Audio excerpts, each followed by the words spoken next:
নীলফামারীতে প্রচুর পরিমাণে ঝড় বৃষ্টি এবং সেই সাথে পড়ছে শিলাবৃষ্টি।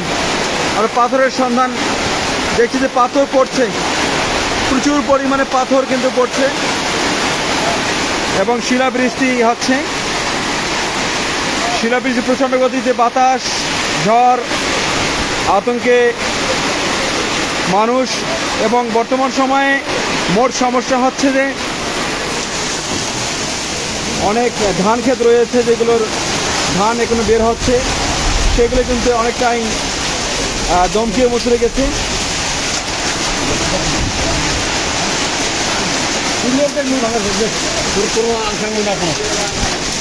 দোকান বন্ধ করছে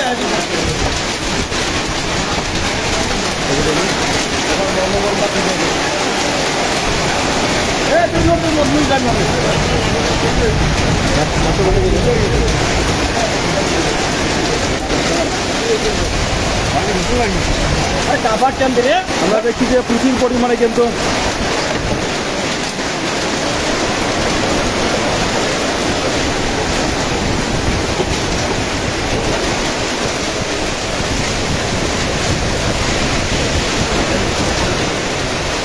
প্রচণ্ড গতিতে ঝড় বৃষ্টি আর শিলাবৃষ্টি হচ্ছে। দেখছি যে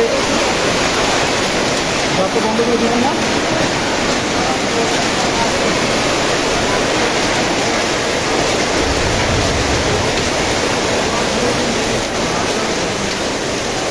আজ শিলাবৃষ্টি হচ্ছে।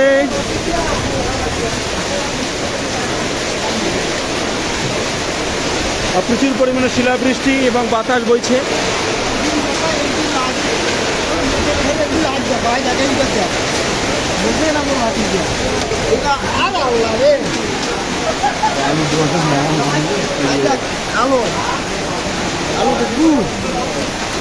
যে শিলাবৃষ্টিতে পানি থেকে প্রচুর পরিমাণে পানি বইছে, অনেক বাতাস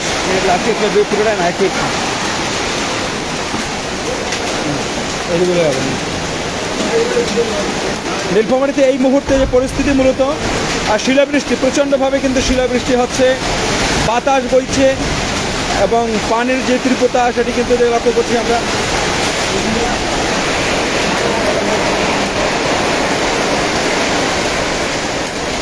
ধেয়ে আসছে ঘূর্ণিঝড়।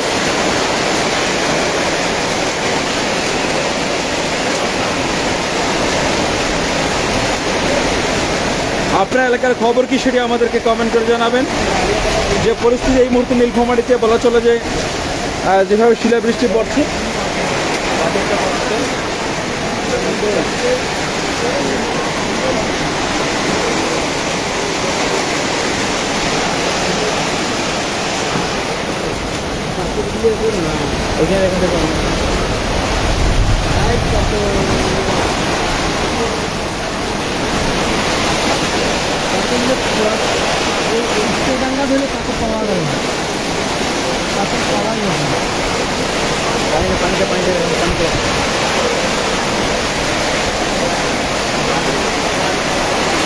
আপনার এলাকার খবর কি সেটি আমাদেরকে কমেন্ট করে জানাবেন। এই মুহূর্তে নীলফামারীতে প্রচুর পরিমাণে শিলাবৃষ্টি হচ্ছে এবং বাতাস বইছে এবং পানির যে গতি সেটি কিন্তু একসঙ্গে শিলাবৃষ্টি হচ্ছে। বলা চলে নীলফামারীতে এমন ঝড় বাতাস কিন্তু প্রথম গত কয়েকদিনের থেকে যেমনটা পানি হয়েছে, এই মুহূর্তে কিন্তু অনেকটাই দেখি যে গতিটা বেড়েছে মোটামুটি।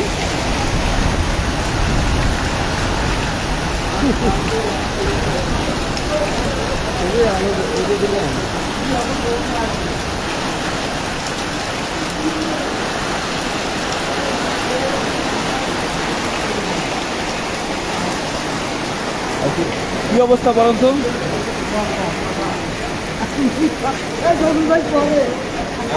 আমরা দেখছি প্রচুর পরিমাণে অনেকজন এখানে রয়েছে।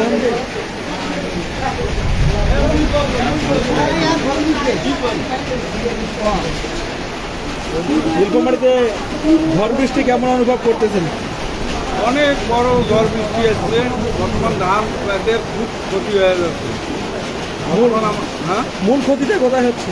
ধানে ক্ষতি হচ্ছে, মূল ক্ষতি। আমাদের ধানের নিয়ে আমরা খুবই চিন্তা করতেছি। অনেক মানুষ যেমনটা বলছেন যে এই পরিস্থিতিতে মূলত যে সমস্যাটা দেখা দিচ্ছে, যে ধান বের হচ্ছে, ধানগুলো কিন্তু অনেকটাই নষ্ট হয়ে যাচ্ছে। বিশেষ করে এই শিলাবৃষ্টির কারণে কিন্তু ধানের যে ক্ষতিটা হচ্ছে, মূলত কৃষকদের ধানের ক্ষতি হচ্ছে বেশি।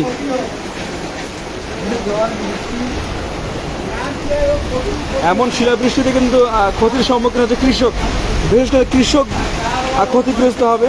কেননা যেভাবে শিলাবৃষ্টি আমরা দেখলাম আর বাতাস, এই মুহূর্তে কিন্তু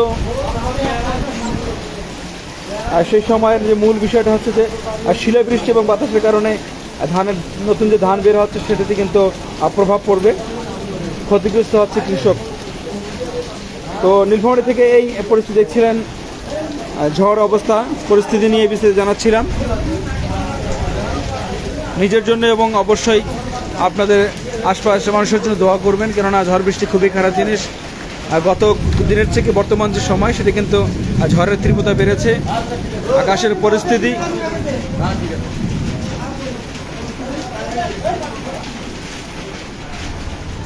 অনেকটাই বাতাস কমেছে, বৃষ্টি কমতে শুরু করেছে, তবে আমরা কৃষকদের জন্য দোয়া করি। তো এই ছিল সর্বশেষ পরিস্থিতি, যে ঝড় বৃষ্টি নীলফামারীর তথ্য নিয়ে আপনাদেরকে বিস্তারিত জানাচ্ছিলাম আমি এস এম ফারুক। আমরা কৃষকদের জন্য দোয়া করব, কৃষকরা অনেকটাই ক্ষতিগ্রস্ত হয়েছে, কারণ যেভাবে শিলাবৃষ্টি হচ্ছে এবং বাতাস, এই বাতাসে কিন্তু প্রচুর পরিমাণে এখন যে ধানের যে পরিস্থিতি সেটি কিন্তু বিপজ্জনক। দেখছেন নীলফামারীর পরিস্থিতি, নীলফামারী টপ নিজের পর্দায়। ভালো থাকবেন, খুব ভালো থাকবেন, সকলের জন্য দোয়া করবেন।